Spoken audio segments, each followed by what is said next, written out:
Although over the years I've written probably hundreds of thousands of words about The Prisoner, the idea of a book never occurred to me until about 15 years ago a publisher asked me.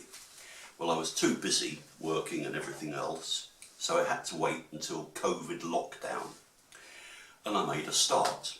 And in the first virtual convention, I talked about it a bit there, so this is an update on where we are now.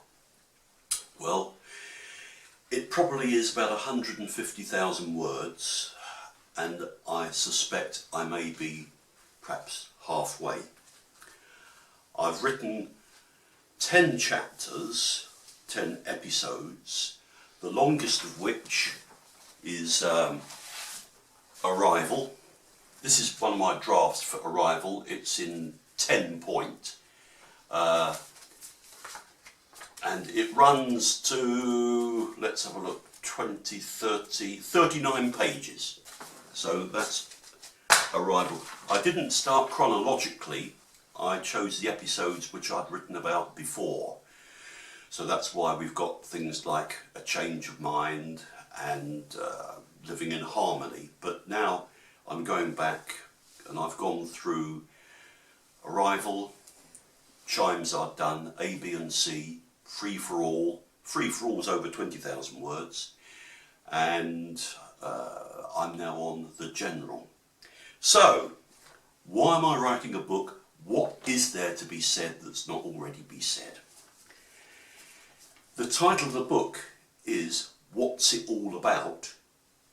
And the subheading is Question Everything. So that's what I'm trying to do. The production has been really well covered. But analysis is another matter. So in a sense it's one man's journey to the heart of the series. What it means to me, but someone said to me, do you want people to agree with you? Good Lord, no. I don't want people to agree with me. I want to ignite debate and discussion and get people thinking. I want to do exactly what McGowan did with The Prisoner. He put it out there for people to draw their own conclusions. I'm trying to do that, so perhaps I may consider one scene and give a number of ideas that one could go down. And I know that there's been, I wrote once about the coat hangers, and we thought you would be happier as yourself in Fallout. Well, I can't find that anybody else has written anything about that. So as I've gone through, I've tried to do things like that. And later, in one of the episodes that I'll be talking about, it's A, B and C, and we all make mistakes. Sometimes we have to, but nobody's ever talked about it. So that's what we'll be doing. So I'm hoping that the reader will get to the end and their mind will be sparking, and they'll want to obviously go and take these ideas for themselves and develop them. I drill down, I take nothing for granted, and at the end of each chapter there's half a dozen points to ponder that ask questions for us to think about, and maybe a course for action which is unique to each of us. Yes, in there is George Orwell, the psychologist Jung, Kafka, Rousseau, who said man is born free yet everywhere is in chains, and so much more. We go into individuality, all the earth one big village, what is freedom, can we be free? I try and explore everything, hence the subtitle. I'll give you one quote from Vincent Tilsley, who wrote Chimes of Big Ben and Do Not Forsake Me, and he became a psychotherapist, and he talks about the psychologist Jung. He says, I think that Jung was tremendously aware of the inner self, which had to come forth, and that's what we're here for. Other people see psychology as enabling you to adjust to society by getting you to fit in. Those are two different points of view. I go for the first one. So do I. I'm now going to finish with part of the preface. Very short. I'll read it out. My starting point was McGowan saying the series was posing the question, has one the right to tell a man what to think, how to behave? Has one the right to be an individual? I wanted to ask questions and get the audience to argue and think.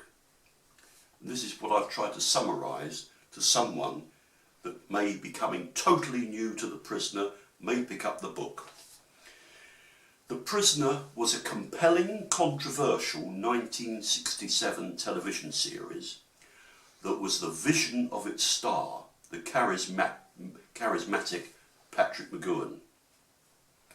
At the time, he was the highest paid actor on TV in Britain, and he was granted total artistic freedom. In addition to starring in his production, he wrote and directed a number of episodes, and as executive producer was responsible for the devising of this widely acclaimed and groundbreaking landmark television classic. McGowan's creation continues to defy categorization, yet still manages to exert a profound impact and influence, individually, socially and culturally. The most significant and important factors arising from The Prisoner are its ingenuity, its ambiguous and allegorical nature, and its double edge.